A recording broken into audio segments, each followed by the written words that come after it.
And Chief Religion Correspondent Lauren Green introducing her new book, Lighthouse Faith: God as a Living Reality in a World Immersed in Fog. The book seeks to answer the question, where is God in my hour of need? And Lauren is here with her new book. You know, Kelly and I practically had to arm wrestle to do who's going to do the interview today, because we're both friends and fans of yours. Thanks so much. And as somebody who works with you in the Bureau every day, I know that this has been a labor of love for you. Yeah. So what drove you to write the book? Was it all that you've seen? And I'm realizing, too, now that you've been at Fox for 20 years. Right, exactly. So is that what drove you to write the book? Well, I think that what drove me to write the book really was more about a challenge of a sermon I heard many, many years ago by Dr. Tim Keller, and he talked about, is God a concept to you, or is he a living reality? And he explained that a concept was something you certainly believed in, but that you kind of molded it to fit your life. In other words, you're kind of still in control. But God as a living reality means you mold your life to the reality of God. And that really set off a search from science and faith and other areas to see if we can mold this together. And it's called Lighthouse Faith because I realized from that sermon that the first commandment of the 10 sits on top of the other 9 commandments like a light, like a beacon. Mm-hmm. Like every one of the other commandments is defined first by its relationship to the first commandment and second by its relationship to everything else, and that you can't break commandments 2 through 10 without first breaking number 1. And that appeared to me to be some kind of structure.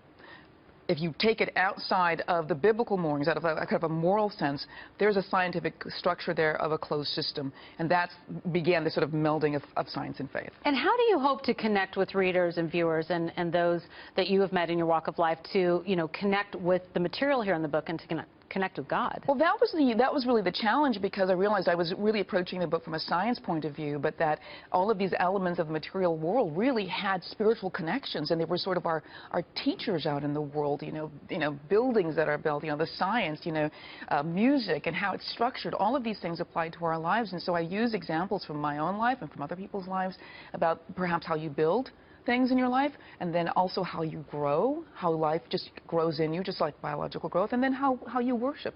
And these 3 things really combine to make this sort of element of lighthouse faith. I want to talk to you about Chapter 9. I want you to talk to us about Chapter 9, The Song of My Heart. This is where we learn about your passion for music. And for anybody who has been around Fox News for a while and a viewer, you know that Lauren is a musician, and that has been a very important part of your life. So talk to me about opening up about that. Well, the chapter on music really was the first revelation where I actually saw the structure of the 10 Commandments in something physical like music. And I realized, you know, the whole idea that, you know, there's a seminal point and everything else in the system, it relates to it first, and then second to everything else in the system.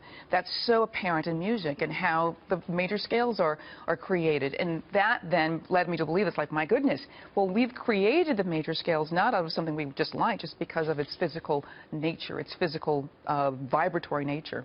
And I have to brag a little bit. I was one of the lucky few that was able to, well, a lot of lucky people came to the book release party here in New York City this week. I have a picture that we took together at your book release party. It was a lot of fun. Oh, yes, there's the beautiful display that you had. And, you know, as we were there at your book party, enjoying and celebrating you, you know, there were a lot of personal stories being told. And in your book, you get personal about talking about your own struggles within your physical being, sure, even calling it the brokenness of your own body. So talk to us about getting personal in that regard. Well, there are a couple kind of brokennesses that we all really experience. There's a spiritual brokenness where we're sad, we're unhappy, we're searching for something greater than ourselves. And then there's the physical brokenness of my own body, which is arthritis. And you know that I've just had hip replacement surgery, so that there was a brokenness that I hadn't anticipated in my life. There was this physical brokenness that really forced me to realize that I was not in control of everything that I did in my life, and that perhaps I needed to take a step back. And then I also talk about how God uses those broken periods in our lives to actually make something great. And sometimes that's when God does his best work, is when we are the broken pieces of humanity. What a great read. Lauren Green, Lighthouse Faith. Congratulations. Thank you very much. I know this is a labor of love, and we're all very proud of you, very excited for you. And people can pick up the book now. On Amazon.com, Barnes & Noble. It's in the store. Actually, I signed a couple of copies in the Barnes & Noble up on the Upper West Side. So you signed them and you stuck them back yes, in the shelf? I did. Oh my gosh, you're so funny. I love that. Lauren Green, thank you so much for being here today.